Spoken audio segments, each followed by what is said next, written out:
بسم اللہ الرحمن الرحیم نحمدہ و نصلی و نسلم علی رسولہ الکریم اما بعد المرقات فی علم المنطق سبق نمبر 60 فصل فی الاغالیط التي تقع بسبب المعنى وهذا ايضا اقسام لانها اما من جهة المادة او من جهة الصورة اما التي من جهة المادة كما يكون بحيث اذا رتب المعاني فيه على وجه يكون صادقا لم يكن قياسا وإذا رتب على وجه يكون قياسا لم يكن صادقا كقولك الإنسان ناطق من حيث هو ناطق ولا شيء من الناطق من حيث هو ناطق بحيوان فلا شيء من الإنسان بحيوان إذ مع اعتبار قيد من حيث هو ناطق يكذب الصغرى ومع حذفه عنها يكذب الكبرى.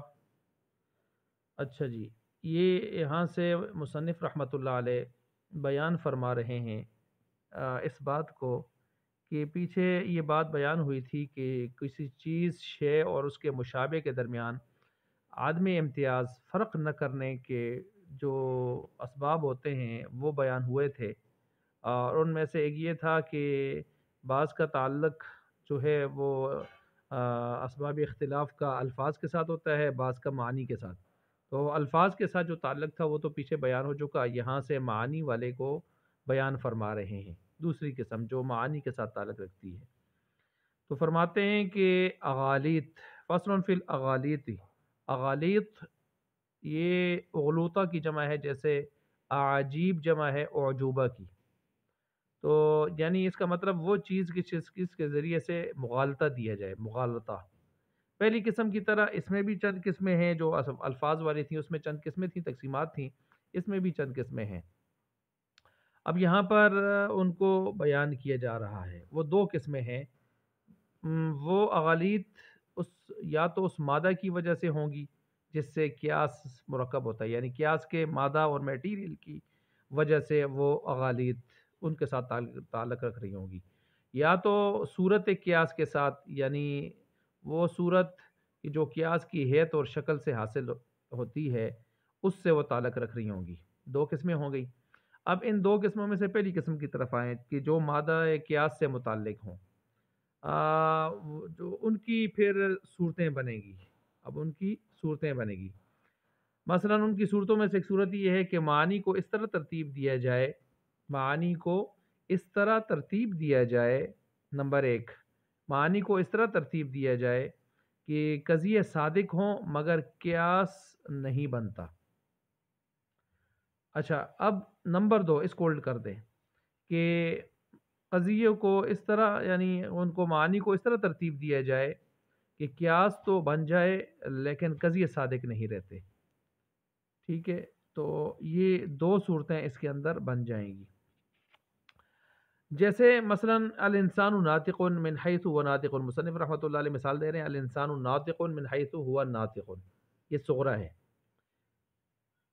ولا شیء من الناطق من حیث هو ناطق بحیوان، کبرا ہے. نتیجہ نکلے گا فلا شیء من الانسان بحیوان، کہ نہیں ہے کوئی انسان حیوان. یہ نتیجہ کیوں غلط نکلا ہے؟ پیچھے مقدمات میں خرابی آئی ہوئی ہے. اب دیکھیں یہاں پر، یہاں تین صورتیں ہو سکتی ہیں، تین صورتیں، مثلا تینوں صورتوں کو یہاں فٹ کیا جاتا ہے تو آپ کے سامنے بیان ہوئی ہیں. مثلا من حیث ہوا ناطقن کی جو قید یہاں پر آپ کو صغرا اور کبرا میں نظر آئی ہے، اگر ان کو صغرا اور کبرا دونوں میں معتبر جانیں، یعنی یہ جو صغرا اور کبرا میں نے بیان کی، اگر اس میں من حیث ہوا ناطقن کی قید دونوں میں معتبر جانیں تو پھر ایسی صورت میں صغرا جھوٹا ہو جائے گا، صغرا کاذب ہو جائے گا. کیوں؟ کیونکہ انسان ذات ہے اور ناطق اس کے لیے ایک ذاتی فصل ہے، اور اس قید سے پھر کیا ہوا؟ ذات کا ثبوت گویا ذات کے لیے، اور ذات کے لیے کیا بن رہی ہے؟ علت بن رہی ہے. حالانکہ ذاتی کا ثبوت ذات کے لیے بطور علت اور حیثیت کے تو نہیں ہوتا.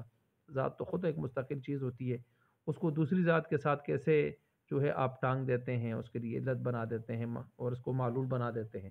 لہٰذا صغرا یہاں پر کاذب ہو گیا.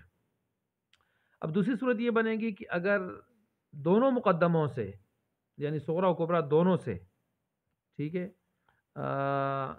اب ایک تو یہ ہے نا کہ صغرا و کبرا دونوں میں معتبر، یہ تو پہلی صورت ہو گئی. ایک یہ کہ اس کے الٹ کر دیں، دوسری صورت بنا دیں کہ صغرا کبرا دونوں سے من حیث ہوا ناطقن کی قید ہٹا دیں، حذف کر دیں، تو ایسی صورت میں پھر کبرا کیا ہو جائے گا؟ کاذب ہو جائے گا، کیونکہ اس صورت میں کبرا یہ رہ جائے گا لا شیء من الناطقی بحیوان، نہیں ہے کوئی ناطق حیوان، تو یہ تو غلط ہے، بالکل غلط ہے، کیونکہ یہاں پر ناطق انسان کی فصل ہے اور حیوان اس کی جنس ہے، تو کبرا میں فصل سے جنس کی نفی کی گئی ہے، تو جنس ہوتی ہے تو اس کے بعد فصلیں آتی ہیں، جنسی نہ ہو تو فصل کدھر سے آئے گی؟ تو کبرا غلط ہو گیا۔ تیسری صورت یہ بنے گی کہ اگر من حیث ہوا ناطقن کی قید صغرا سے حذف کر دی جائے اور کبرا میں باقی رکھ دی جائے، تو پھر دونوں مقدمے صحیح تو ہو جائیں گے، سچے ہو جائیں گے، لیکن قیاس کی جو ہیت ہے، اس میں شکل ہے، اس میں خلل واقع ہو جائے گا۔ اور ہم نے کہا تھا نا کہ دونوں صورتوں میں، یعنی ادھر سے مادہ قیاس والی ترتیب بھی ٹھیک ہو اور ساتھ ساتھ جو ہے وہ صورت قیاس والی شکل قیاس والی ترتیب بھی کیا ہو، ٹھیک ہونی چاہیے۔ تو یہاں تیسری صورت میں جب من حیث ہوا ناطقن کی قید صغرا سے حذف کریں گے اور کبرا میں اس کو باقی رکھیں گے، تو دونوں مقدمے تو اپنی جگہ قیاس کے درست ہو جائیں گے، صحیح سچے ہو جائیں گے، لیکن قیاس کی شکل و صورت میں خلل پڑ جائے گا۔ کیوں؟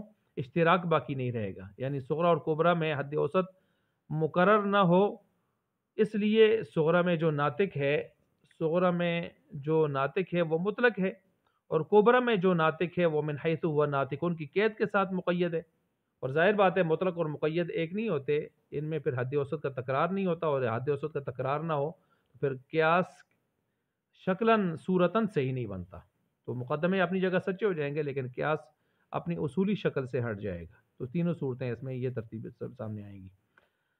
اچھا، تو اب المختصر یہی ہو گیا کہ بے اعتبار قید کے اگر دیکھیں تو یہاں تین صورتیں ہم نے لائی ہیں سامنے۔ پہلی دونوں صورتوں میں تو قیاس تو صحیح ہے، لیکن اس کا مادہ یعنی قضیے وہ جو مرکب ہیں وہ صحیح نہیں بنتے، وہ سچے نہیں بنتے، ٹھیک ہے۔ اور تیسری صورت میں قضیے تو صحیح ہیں مگر قیاس صحیح نہیں بنتا، صحیح ہو گیا۔ اچھا بھائی، یہ تو ہو گیا اس صورت میں کہ جس کو ہم نے بحث کی ہے کہ مادے کے اعتبار سے دیکھا جائے، تو پھر ہم نے اس پہ دو قسمیں بنائیں اور آگے تین صورتیں اس کی مثال کے اندر فٹ کر کے آپ کے سامنے رکھ دی ہیں۔ دوسری جو یہاں پر قسم بنتی ہے اس کی، وہ من جہت واملتی من جہت صورتی، صورت کے اعتبار سے، صورت شکل قیاس کے اعتبار سے، وہ اغالید جو صورت کے اعتبار سے واقع ہوں، تو اب قیاس ایسی ہیت پر مرتب ہو، یعنی جو نتیجہ دینے والی نہ ہو، تو پھر یہ صورت بنتی ہے۔ یعنی مطلب یہ ہے کہ قیاس ایسی ہیت پر مرتب ہے کہ جو نتیجہ دینے والی شکل و صورت بنتی نہیں ہے، ٹھیک ہے۔ مثلاً اس میں جو ہم نے شرطیں رکھی ہیں نتیجہ دینے کے لیے، شرطوں میں سے کوئی مفقود ہو جائے، اور یہ کہ قیاس کی ترکیب میں کوئی خرابی واقع ہو جائے، ٹھیک ہے، اس میں کوئی خرابی واقع ہو جائے۔ مثلاً آپ دیکھیں الزمان محیط بالحوادث والفلک محیط بها، نتیجہ نکلے گا فالزمان هو الفلک، زمانہ وہ کیا ہے؟ فلک ہے، یعنی زمانہ آسمان ہے، تو یہ تو غلط ہے، یہ قیاس اس پر غور کرے تو یہ شکل ثانی ہے، کیونکہ اس میں حد اوسط جو ہے محیط بالحوادث، یہ صغرا اور کبرا دونوں میں محمول کی جگہ پر واقع ہے، دونوں میں محمول کی جگہ پر واقع ہو تو کون سی شکل ہوتی ہے؟ شکل ثانی۔ یہاں نتیجہ دینے کی پھر شرط ہونی چاہیے شکل ثانی کی شرائط کے اعتبار سے، وہ یہاں مفقود ہے، اس کی شرائط میں سے ایک یہ ہے نا کہ اختلاف المقدمتین ایجابا و سلبا، ایجاب سلب کے اعتبار سے مقدمے کیا ہوں؟ اختلافی ہوں، جدا ہوں، یعنی ایک ایجاب مجبہ ہے تو دوسرا کیا ہو؟ سالبہ ہو، اور یہاں یہ شرط نہیں ہے، کیونکہ صغرا کبرا دونوں کیا ہیں؟ یہاں پر موجبہ ہیں، تو شرط نہ پائے جانے کی وجہ سے یہ مسئلہ بن گیا ہے، اور اس کی وجہ سے پھر نتیجہ بھی خراب آ گیا ہے، ٹھیک ہے۔